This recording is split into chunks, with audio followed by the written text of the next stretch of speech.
once again. It is another one right here on Chillzone SSBC. Such a great pleasure to have you once again. I'm just super excited that today it's going to be powerful because it's not like any other day whereby we are going to interview a media entrepreneur and have a much more of beautiful story to share with you.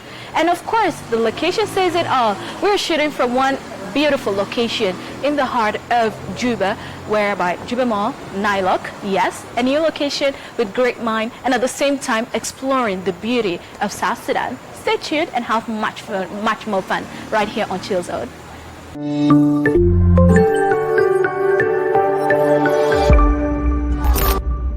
Everyone, I'm just so excited that today it's so special because I brought to you already someone who is so deeply rooted into the love of making people learn and at the same time transforming his environment.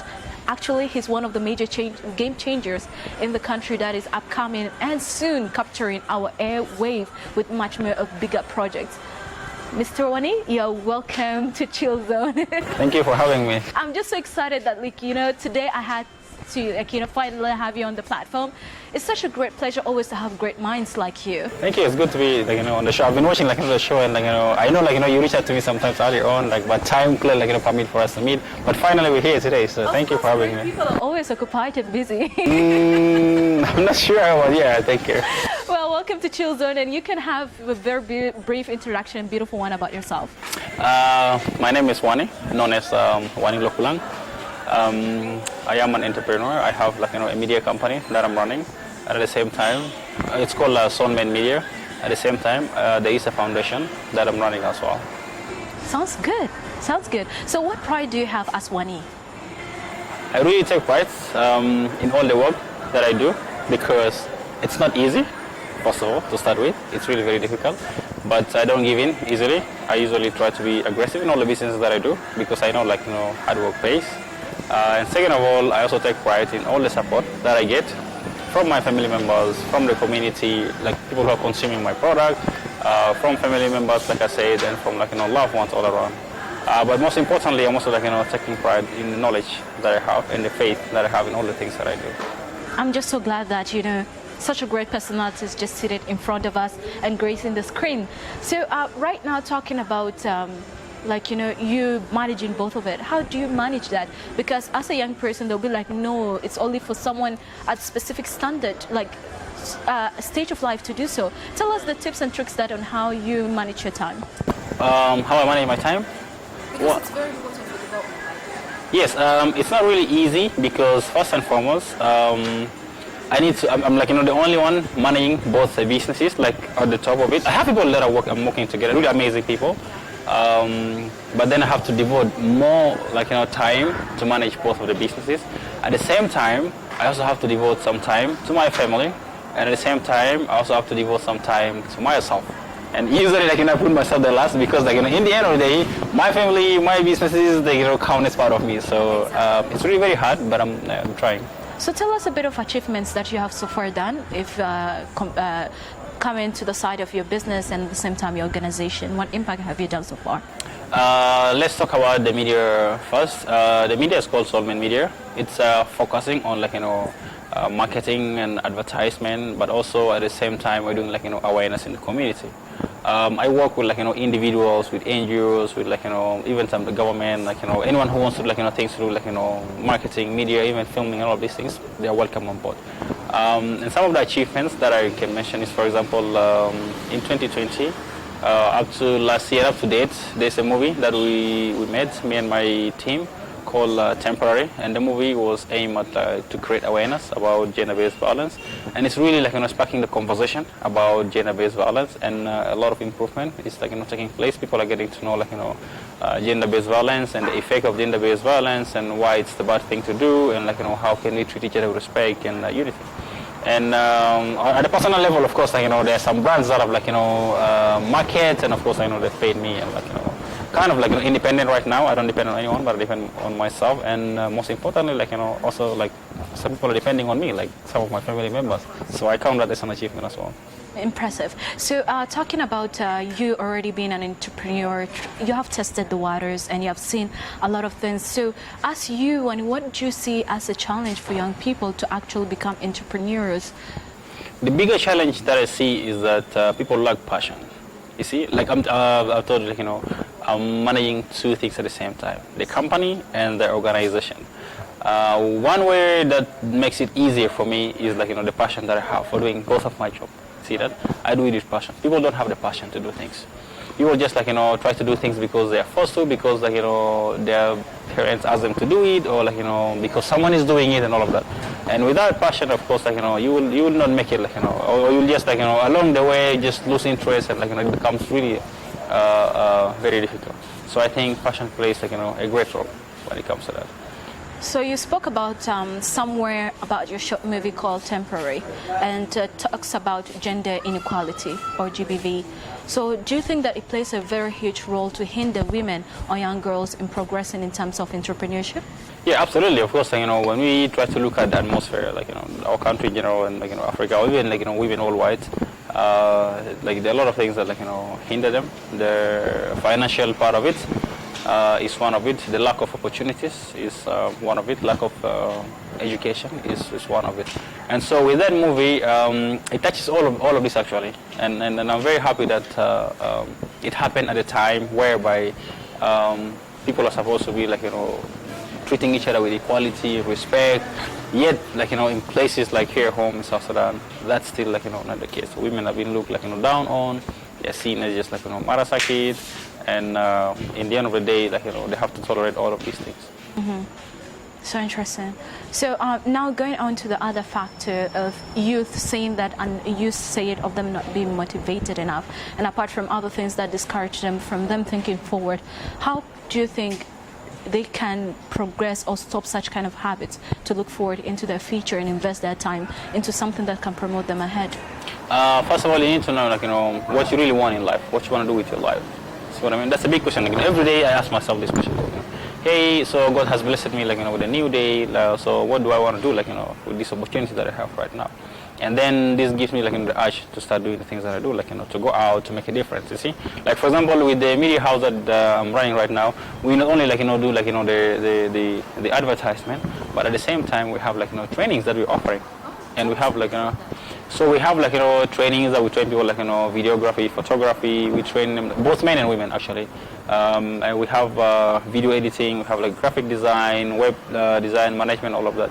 And these are like things that make a difference in them.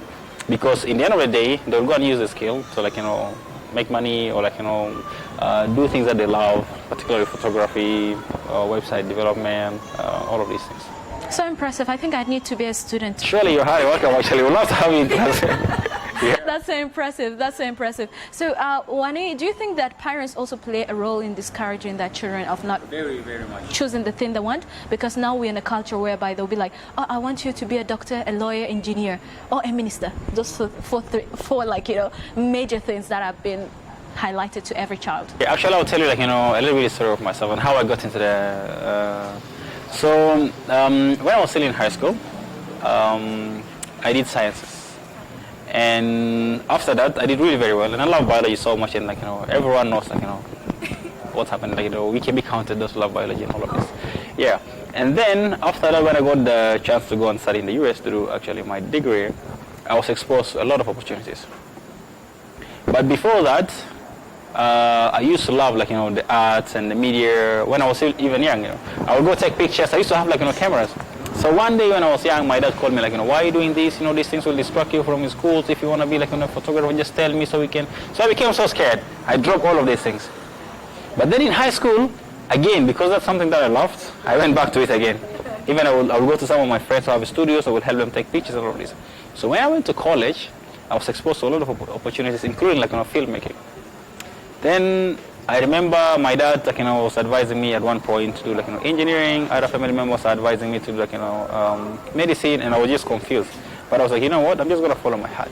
But the good thing is that when I came back home after my freshman year, I sat down with my dad. I was like, you know what? I'm actually like not interested in doing medicine or like engineering or anything of sort. I'm just gonna do like film, something that I love, and I don't know where that will take me, but I'm just gonna follow my heart. And you know what? My dad was like, oh, that's absolutely amazing. There are a lot of opportunities. I was even surprised. I was like, maybe he's going to get mad, he's going to quarrel and all of these things. And yeah, that's how it happened. And Parents play a big role, unlike me, who had the chance to, do what I want. Most people don't have that opportunity. Their parents are very strict, if you have to do engineering, you must do engineering. If you have to do, business, you must do business. And not knowing that, along the way, if you don't, enjoy it, surely you will not, perform well in it, and you will drop it along the way. The other thing also that, parents play, and that help in, destroying the future of their kids is that most parents don't encourage their kids to think outside the box, to be entrepreneurs. They provide them with everything that they need.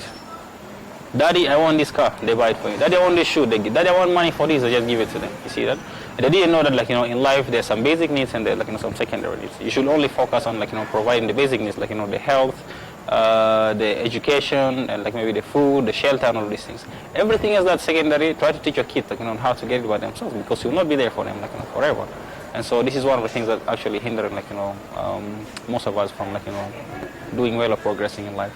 You just made it so clear, and I'm just willing for a parent who always thought that this is what my child is supposed to do, while at the end of the day some people actually the mind just gets blocked because that's not what they are actually meant for. Thank you so much for that. So now you as Wani, apart from you being a CEO or managing director, what contribution do you still want to give to the society?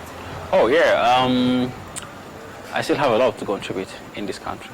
Given at the state where we are, of course, no one will be contented to say that we've made it in life. No, because we're still suffering today. So I wouldn't want for my kids tomorrow, for example, to live in the same environment where I'm living. So, access to education is still very, very, very difficult, particularly for girls. Access to quality health is still a problem. The security situation is still not good, so I'm trying my best to invest in education as well. Through the foundation, we have programs. We have a lot of thematic areas, including education, and education is actually very key. And we're trying to emphasize to make sure there's a huge access to education, whereby everyone, whether it be the boy or girl, can access education and learn enough and do whatever they want to do later on. And also most importantly, I will want the country to really be stable, where people will have the freedom to literally be more creative and think outside the box, and enjoy life. So now going to my favorite part. I truly love asking my guests this question. You have your life and you enjoy the good part and the sweetest, the bad part of it too. Of course, everyone do have that. Yeah. So if you are to be given the chance to entitle or give a title to your life journey as a book, what will it be and why? What will it be and why? I think, first of all, growing up, I see myself as someone who is very curious. Ever since I was young, I would touch things here and there. I would destroy even things here and there. For the purpose of just trying to know. And that's how I get to learn things a lot. And even today, I don't destroy things anymore. I don't touch things anyhow, but I ask a lot of questions. So probably it might be the curious boy, or the curious hustler or something like that. So curiosity is actually a big part of me. It plays a huge role in my life. And curiosity leads to discoveries. Yes, because even today, even with the things that I do, I still ask why am I doing this? Am I doing it right? How can I improve it? If I'm to do it differently, how will it be? You see what I mean here? And that helps me to redesign the things that I'm doing based on the needs of the client, and even my life. The way I'm living my life, is it good? Is it the life that I want? Will it help me in the future? Will I be proud of it? 10 years down the lane, all of that. Yeah. All right. So any final words? I'm just so happy that I had this beautiful session with you.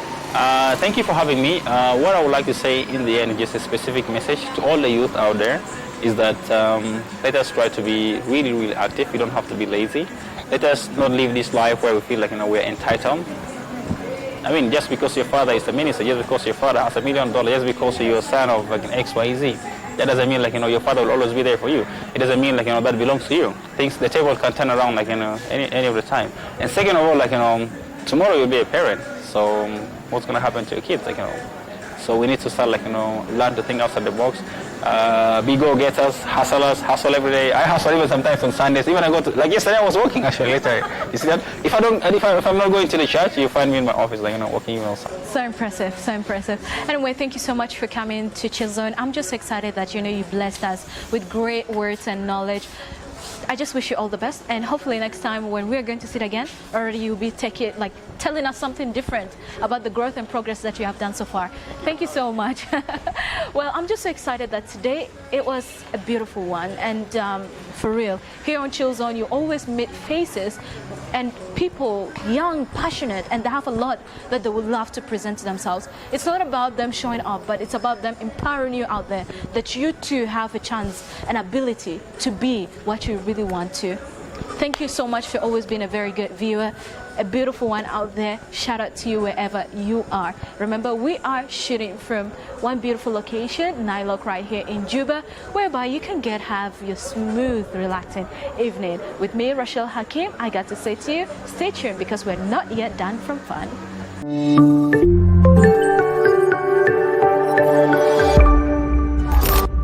Wow, I'm just so impressed about today's session and so grateful that it ended all beautifully. It is how it is always right here on Chillzone. Now, before going out or saying goodbye, I would love to leave you with this. As a young adult, this is what you need to know. First thing, learn to build your communication skills. Communication is so important. Not only that, you need to use your words for things that does not really praise who you are. Communication enables you to attract people who will be interested in investing in your life. Communication will enable you to move into bigger levels. Communication will enable you to know that you are now an adult. Learn that, because as we are transitioning from young adults to fully adults, we need to learn how to talk and how to present ourselves properly. Secondly, surround you with people that you want to become. It is really empowering when you get yourself connected with those exactly that you intentionally choose to grow you up. Those who see something in you and they'll love to add that value unto you. Thirdly, be prayerful and be thankful in every journey you do, because the moment you know how God protected you, it will be so priceless for you to always mess around or joke with your life. When you know God, you know everything. And the moment you're so thankful, you'll be so appreciative for every bit of things that comes and lands upon your life. It is amazing that always as young adults we have a lot of things to discover, things that are good and that are bad, but in all we always need to look for the good that is in us. Thank you so much for being a very great person out there that always tunes in, at the same time gives opportunity to learn from it too. I have to congratulate all my teammates for being the best people behind the mic, or the cameras rather, every time. And for SSBC, for the amazing platform. Not forgetting as well for me, for always being up to give you the best. I'm so grateful for everything. Thank you so much. Next time with me, right here on Chillzone, you get much more only on SSBC. Don't forget, we are shooting from Nylok right here in the heart of Juba. Bye-bye and good time.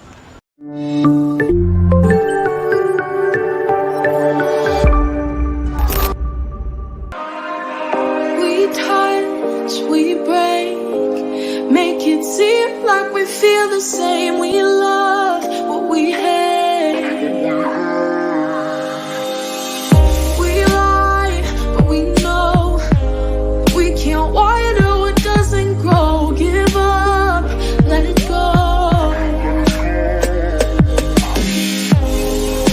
We fell apart just in time. You say at least it was worth the try.